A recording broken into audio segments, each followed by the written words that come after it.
Okay, here we are.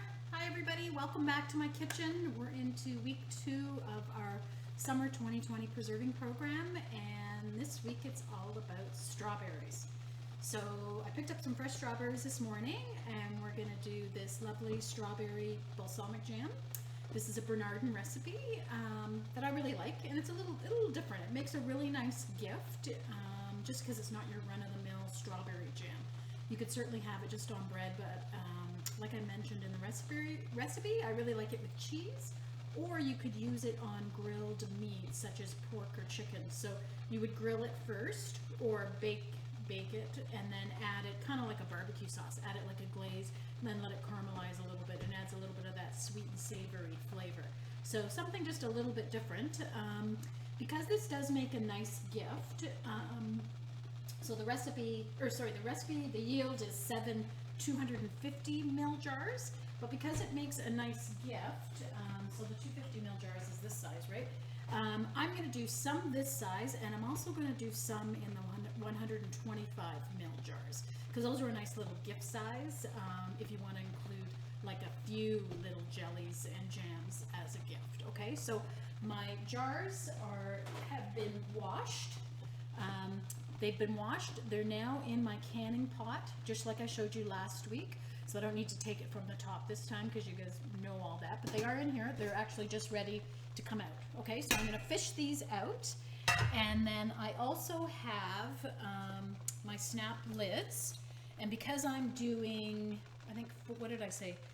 6 big and maybe 4 of the little. I've got 10 of the snap lids, brand new ones in here that have come to a boil and they're just staying warm. So actually, let me pour a little bit of water off, and when I can tilt them to show you, I won't spill the water. Okay, so I'm going to put those aside. I'm just going to go in here and fish out my jars. So these are my little ones, okay? So I'm just going to put them off to the side here on some tea towels, okay? So here are the larger ones.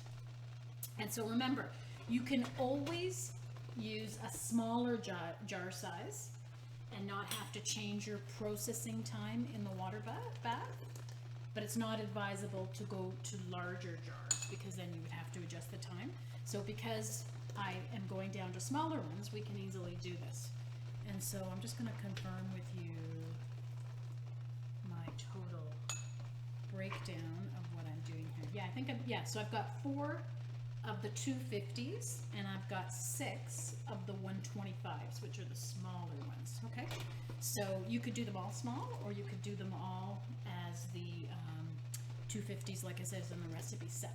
Okay, so I'm going to turn off the water until we need it again, until we need to process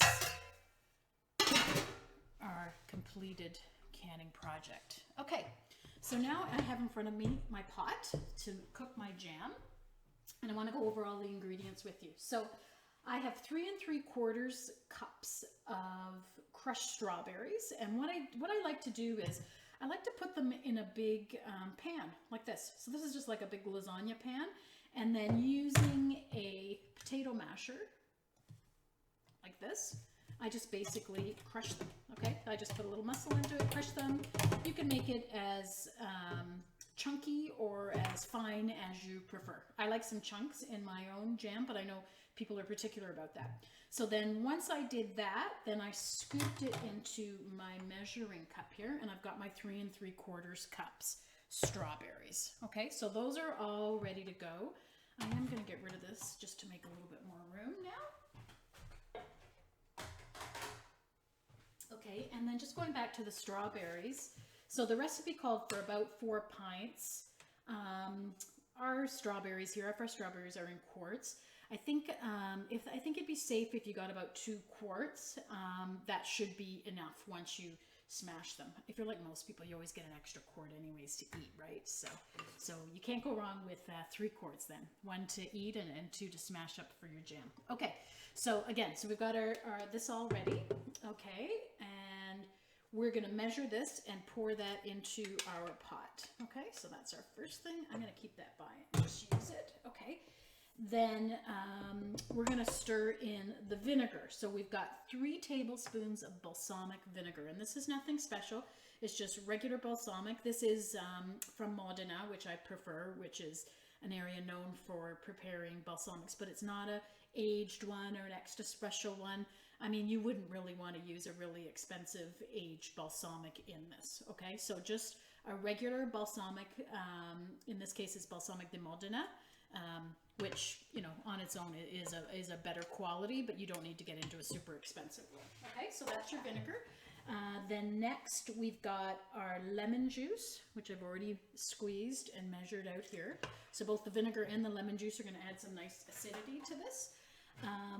The zest, okay, so I zested a complete lemon just using my fine grater, and for those of you that aren't aware, you're going to zest it and then spin it, so you're not running it on the same spot more than once, okay? Because once you get into the white part, that's the pith, and it can be a little bit bitter. So we just only want the zest, the yellow part, okay? So that is the zest of a complete lemon. So that's going in there, and the zest really brightens the flavor. I really like that.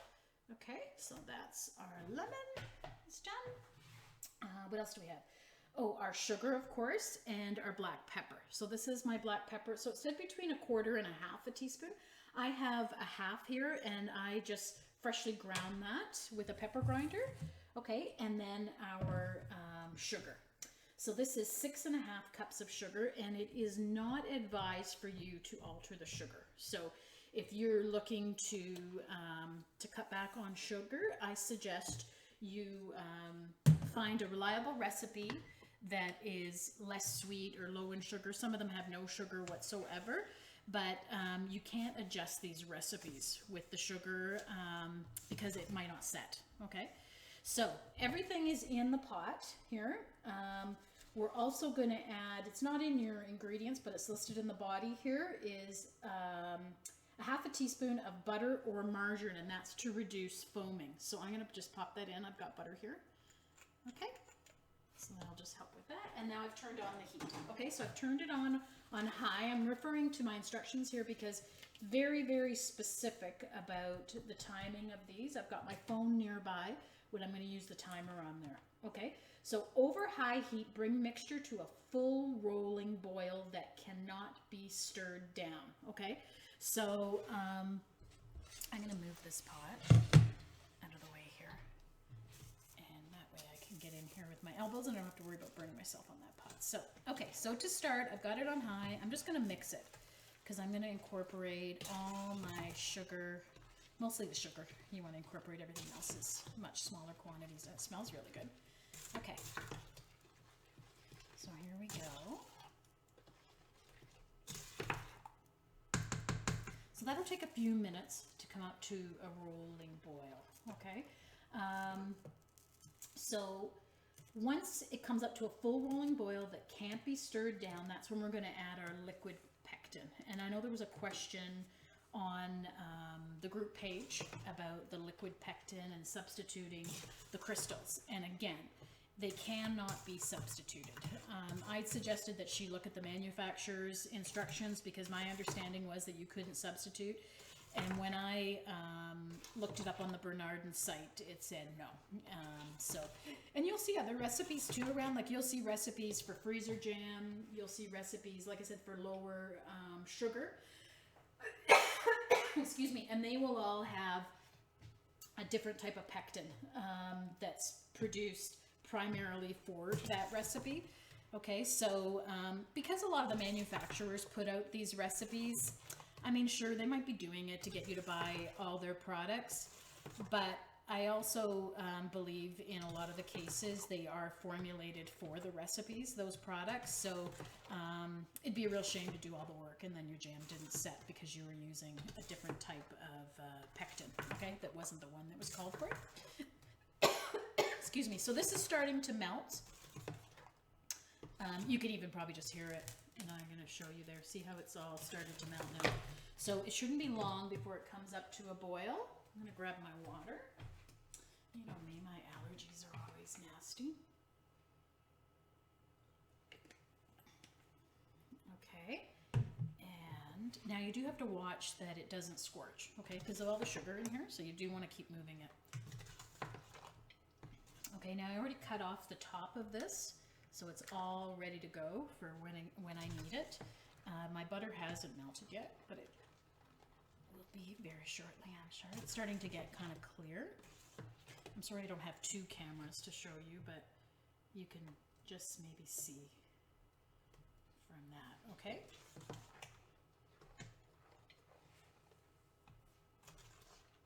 I think after I do this recipe, I'm going to try a new recipe, and I will post it. It's also a Bernardin recipe, and it's a low sugar one. It's a low sugar one. I don't even think it has pectin in it, but I didn't include it in the course just because I've never made it before. I like to include things in the course that are my go-tos or that I've at least done a few times. So this is a new one, but I will post the recipe, and it's kind of interesting. It's got a lot of fruit in it, strawberries, and then you add actually some apple as well. And you know, I looked at so many recipes, I can't remember now if it did have, it might have liquid pectin in it, I can't remember, but the apple takes the place of some of the sweetener.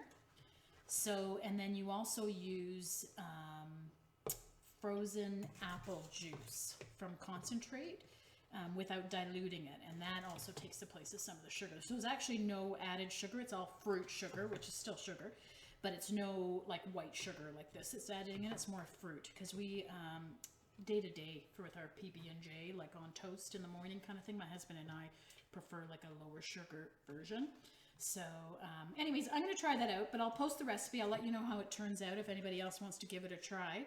I think it needs around the equivalent to this in strawberries, so I'm going to have to do it either today or tomorrow as well. So I will keep you posted, and if anyone's interested, I'll put it on there, and if you want to give it a try.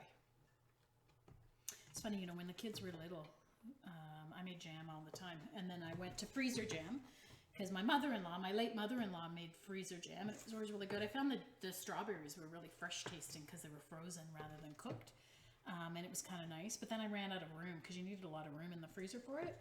And then I went back to cooked. So I think freezer jams were really in style there for a little while in the 80s, in the late 80s, early 90s. And I don't know if a lot of people make them anymore. There's still recipes kicking around. I know Bernardin has some. And then they have a different pectin for the freezer jam. So that's another alternative as well. But I mean, I think it's probably more economical than buying jam if it's a staple in your house, if you use it regularly.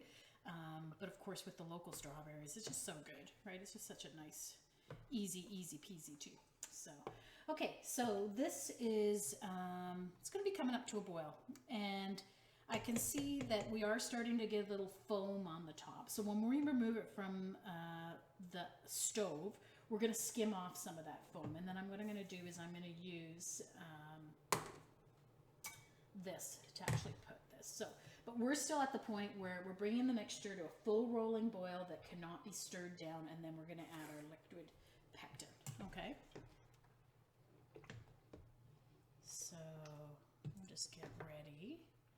If I had another person here, I could get them to bring the webcam a little closer maybe when it gets up to a real rolling boil, but unfortunately, I don't have anybody home to do that for me. So, but I'll try and tilt the pot a little bit once just to show you. So when it says full rolling boil, that means a really hard boil. I've got about this much room in this pot. The strawberries are going up to about here. So you want a pot with a lot of room because you don't want that to overflow. And you certainly don't want to get this on yourself because it'll really burn you.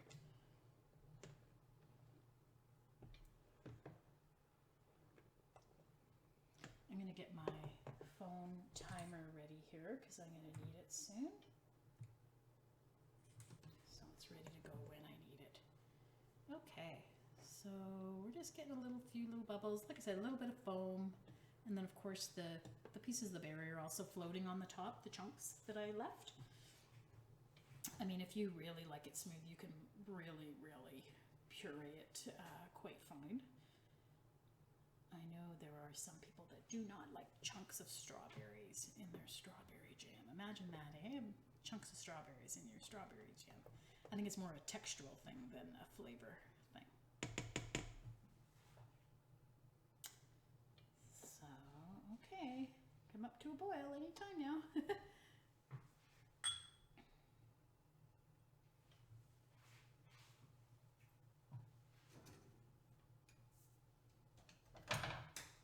posted today on our group page as well. I finally got a hold of some of those Bernardin kits. I had contacted Bernardin when this was first an idea, but I think things are just slowing down with shipping and stuff like that. So I do have some of those kits available if you didn't happen to get one and you still need one. The one I bought for the prize was $23.99 at Canadian Tire, and I'm selling them for $19.99. So if you need one of those, just let me know, and I'll put your name on it in the garage, and you can come by and pick it up. Okay, so we're just starting to come up to a boil. I wouldn't say it's a hard boil, not able to stir down. So I'm not going to stir it, just to encourage it to go. So we've got some bubbles going now. It'll be very, very soon. And then we'll be adding this.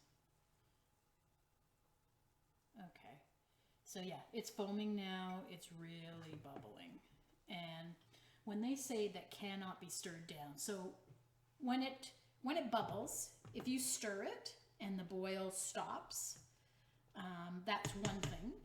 But if it's boiling and you stir it and the boil does not stop, that means a rolling boil that cannot be stirred down. And that's where we are right now. So I'm going to just show you. So what you want is you want it, see, I'm hoping you can see that. It's really foamy and bubbling. And so as it bubbles, when I stir it, it just continues to be a rolling boil. Okay, so we're going to add our liquid pectin. We're going to add it all. You want to either roll this down or squeeze it down to get every last bit. So these are pre-measured, of course, right? So there we go. Okay, so we're going to add the entire conch, and then we're going to return to a boil, and we're going to let it boil hard now for 1 minute. So I'm starting that right now. Okay, you can probably hear it now that my audio is a little bit better. And you do want to watch that it doesn't spray you, because it's going to be very, very hot. And because of the sugar in there and it's going to stick, you do not want that. Okay? So it's kind of dangerous. I wouldn't have your kids nearby. It's kind of like making candy. You have to really watch that. Okay, so I've got about 30 seconds left, about a half a minute. Okay, and then as soon as the timer goes off, I'm going to remove it from the heat, and I'm going to use the spoon just to, the foam should sit on the top, and I'm just going to skim it off and remove it to here. And that just makes for a, it's more aesthetic. That's so you get a nice, beautiful, clear jam in your jar, and you don't have the cloudiness of the bubbles. Okay, so we got about 1 second.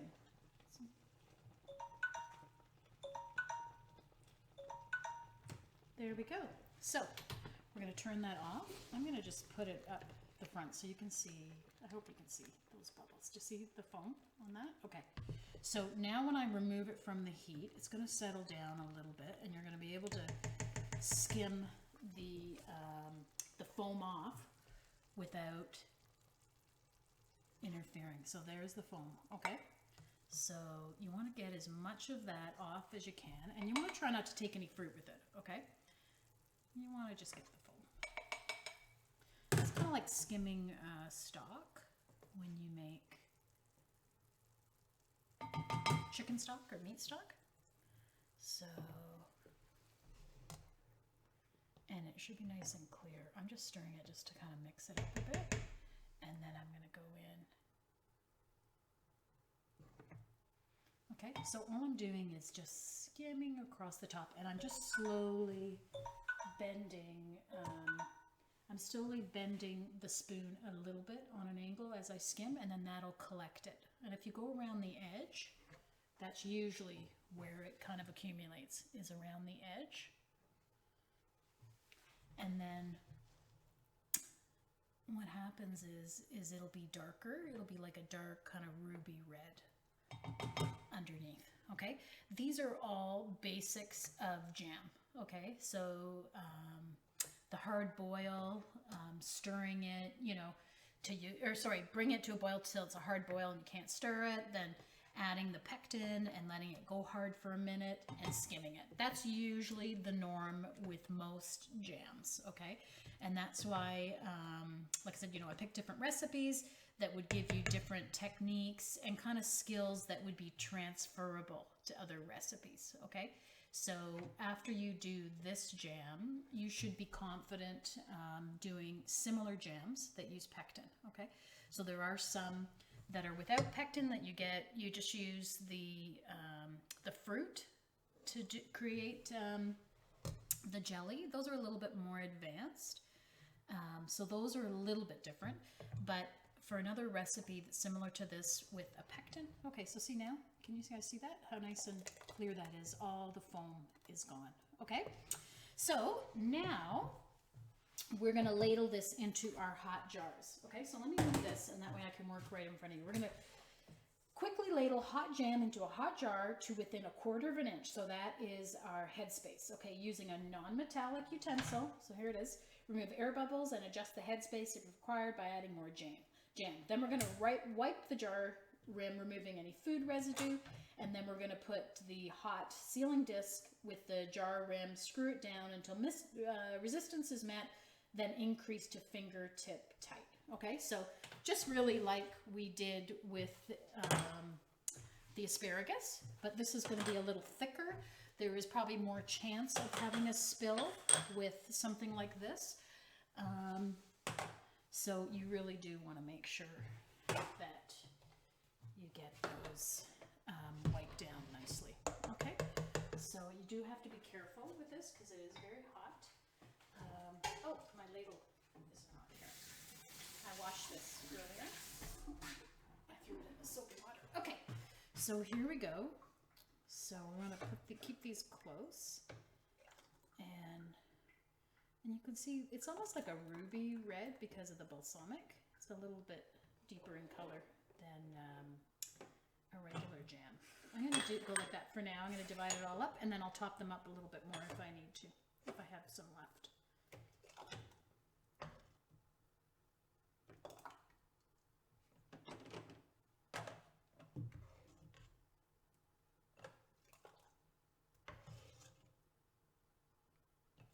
I was excited to see all the pictures that everyone posted of their asparagus. I like to see the enthusiasm about waiting to see if they seal and hearing them pop and all that. Yeah, it's so true. It's funny, there's cooking is satisfying, but a lot of people that can say the same thing. Canning's really satisfying. So is making bread. I don't know, it seems like things that have a little bit more effort involved, that are kind of gone out of style. Maybe people aren't doing it as much, and then when you do it, it's just so rewarding. Okay, so these ones here you got to watch because you don't want to fill them too much. And like I said, I might top these up a bit, but I'm just gonna do this to go. I have extra jars, so if I needed to, I could do another. Yeah, it looks like I am going to end up with more.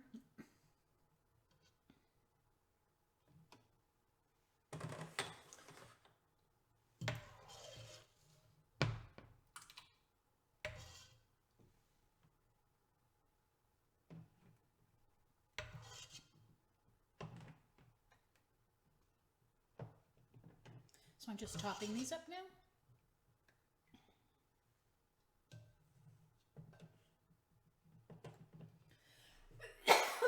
Excuse me. So it's a 1/4 inch headspace on these. Pitch. It's just a tiny bit.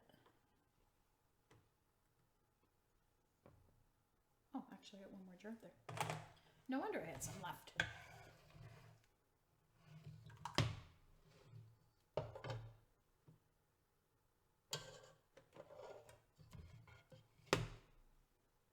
Smells really good.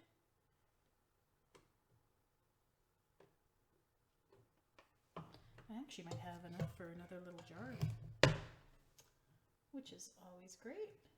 You get more than you're supposed to.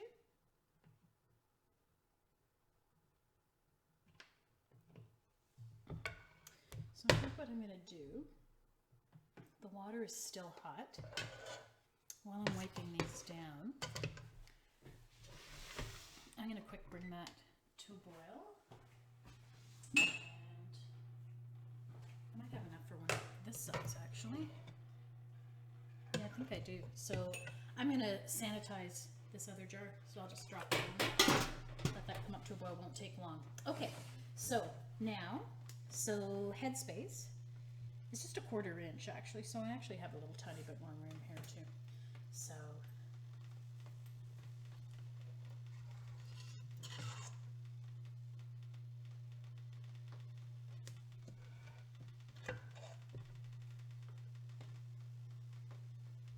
I'm just eyeballing these, the ones that look like they're a little bit lower. And I've got a smaller ladle today, so I can actually do it like that. I want to do this before I wipe them, because otherwise I might just spill more on them. Those look pretty good.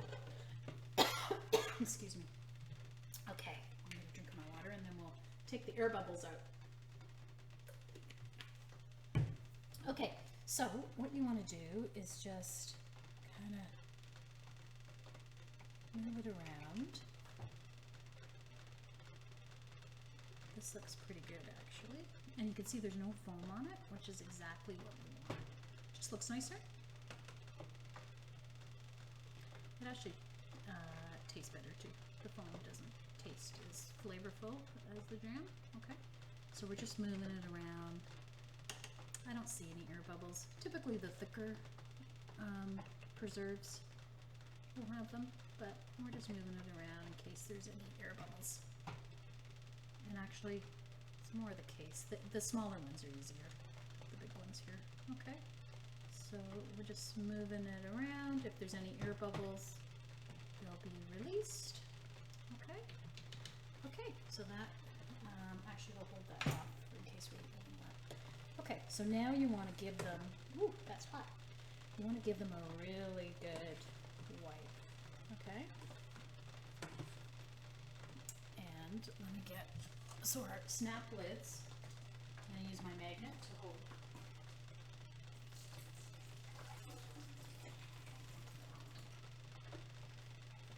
Okay, so that one's wiped, so that one is done. I'll get the next one right here.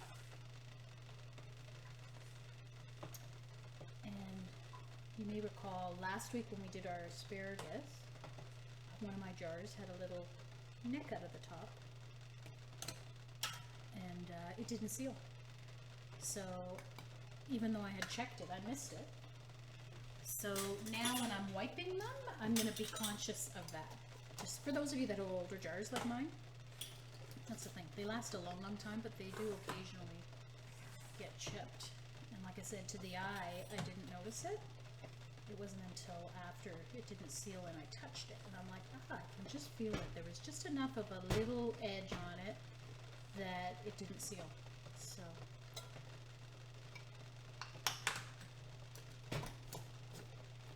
These are really hot, so fingertip tight. So, you know, so that is loose, that's on, that's fingertip tight, okay? Not very tight. My last jar is making some music in there. So give it, you can see I'm wiping the side as well as the top. And with these, unlike the pickle liquid that we had last week, the pickle liquid's really, really thin. So if you had a little bit on the jar, it wouldn't impede the sealing as much. But because this is thick and sticky, it can, okay? And again, it is hot, so I'm using the rag to kind of hold it as well. The bigger jars are hotter than the little ones because there's more in the big ones. So you can see we're almost done. And then we're going to process these, and these are 10 minutes. So I also want to bring to your attention the altitude. You'll see a lot of comments on canning at altitudes up to 1,000 feet or 305 meters. We process them for 10 minutes. If you live at a higher altitude, you have to process them for a little bit longer, and there is, you can find a scale online or on the Bernardin site, or even on the Health Canada site. So just in case you've seen that and you wondered about that, we're well below 1,000 feet here outside of Toronto. In the Bernardin book, they actually have, so it's a Canadian book, and they actually have like major Canadian cities. It's got all the altitudes for them, so if you're ever curious. And that would be on their site as well. Okay, we're almost done here. So probably the big thing is the boil time. You want to make sure they boil the proper time, and also to, just like all the other canning projects, you know, making sure you got a real sterile environment. I even actually, whoops, oh, I need a ring. I even actually sanitized my sink before I washed the strawberries. So last week we did asparagus, and you know, 3 or 4 pounds at a time. And I would have washed those in a colander, but because I had a lot more strawberries to do, I actually sanitized all my sink. Just thought, you know what, it just looked like I got all my kids home and, you know, a lot of stuff getting in and out of the sink. So I sanitized my sink, then I washed all my strawberries in the sink, and then I hulled them and I put them into a clean bowl, kind of all ahead. Then of course you're sanitizing your jars, you know, all your equipment is sanitized. So that's very, very important, because those things can also hamper the sealing, as well as just the process itself, so that it's a safe, food safe environment. Okay, so you're looking at them. Aren't they look wonderful? Look how lovely color. Reminds me of like a red wine, the color, because of the balsamic. It's kind of like a deeper red than like a regular red, and that's because of the balsamic. So I always get these last lids, they kind of suction. There we go. Get them. So okay, so my last jar is in there, and now I'm wondering if I have enough for a small one or a big one, but that's no worries, because I can always just put it in the fridge, whatever's left over, and we can just use it up. Okay, so my last one, there we go. Now I do have my canning rack in my pot. So let me get this last jar out. And just because I have little ones, I'm going to have to stack them on top. Do you know what? I'll worry about that last jar when we're all done, so I can continue with you guys. So my rack is in there, and I've got about that much water, because I'm using smaller jars. Last week when we were using the 1 liter jars, I wanted the water up a little bit higher. Okay, so the water was just at a boil with that last jar, so it should come up to a boil really quickly. So now I have my rack flipped around on the side that takes the smaller jars. So these actually fit into the little, they usually have little holders, your rack. This particular one is kind of like a flower, and each of the little leaves, one of these jars sit in it. So I'm going to fit the 4 jars on the outside, and then the ones, the small jars, these are actually going to stack on top like that, okay, in there, in case you're wondering. I'm going to show you that. So in they go. So I am going to put one at a time and carefully, like that. And actually, you know what, even if there was enough for another jar, it wouldn't fit in this canner here. So you know what, I'm just going to put that leftover in another jar, and I'm just going to put it in the fridge, and we'll get to enjoy it sooner rather than later. Okay, so I've got 1, 2, 3, 4, and then I've got 1, 2, 3 all in a row of the little ones, and I'm just going to put another jar right on top of the little ones. Okay, they'll just sit right on top. You don't have to worry about another rack, and they all have to be covered with at least 1 inch of water. Okay, so the ones that are stacked are a little bit higher, and they have a good inch or even more than 1 inch. The large 250 mils, they have probably closer to 1.5 inches on top of them. Okay, so they're all covered in water. We're going to turn that up on high, bring it up to a boil, and we're going to process these for 10 minutes. Okay, and again, just like last week, I'm not going to have you wait for these to process. But basically, once they come up to a full rolling boil, okay, which like I said, shouldn't be long because the liquid inside, well, the jars were hot, the liquid inside was boiled, the water just boiled in here, they're all covered. So it won't take that long, but it will take a little while till it's at a full rolling boil. And then once it comes up to that, I'm going to start the timer and I'm going to time them for 10 minutes. After the timer runs out that they boiled hard for 10 minutes, I'm going to turn off the pot and I'm going to leave them undisturbed in there. It might take as long as, 3 or 4 minutes for the bubbling and everything to settle down till it's safe to remove the jars. So then I'll take out the lid. I'm going to wipe down my counter here, and then I'm going to put down my tea towels on here, just like last week. I'm going to use my jar lifter to lift the jars upright, and I'm going to stack them, I'm going to place them on there. Now the little jars, the 125s that are stacked in there on top of each other now, they're not going to be stacked when they're out here. They're going to be in singles, and they're going to be placed upright to let them cool down for 24 hours, and then we'll hear them pop. We'll hear them pop as they seal, and then the lids will become convex as opposed to concave. Okay, so same thing as last week. I posted that little video on the group page where I was pressing down on. Actually, I can show you. So I was doing this to show you the difference between an unsealed and a sealed that is not moving, not making any sound at all.